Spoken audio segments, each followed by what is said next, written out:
For this problem, we're going to find the zeros of a quadratic function. We're going to find the zeros of the quadratic function g of x equals negative 2x squared plus 4x plus 1.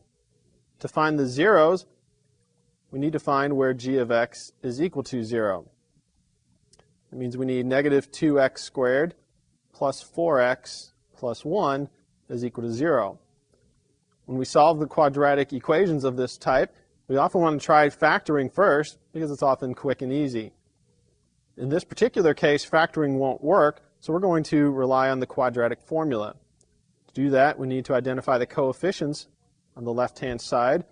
We'll have a is equal to negative 2, b is equal to 4, and c is equal to 1.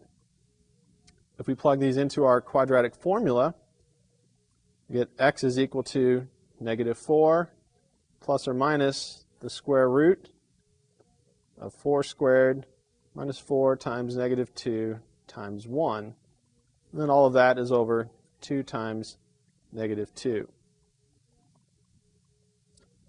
This will give us negative 4 plus or minus. If we simplify the radical a little bit, 4 squared is 16. 4 times 2 is 8. The two negatives make a positive, so we'll have 16 plus 8 under the radical. And that's divided by negative 4.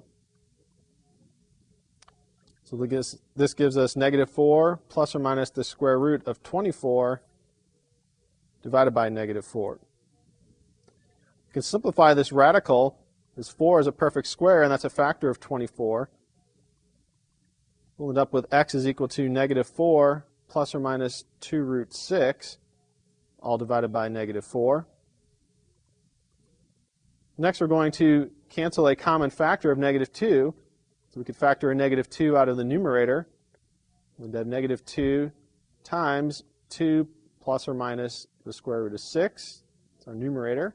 In the denominator, we could write negative 2 times 2. And cancel the negative 2's then.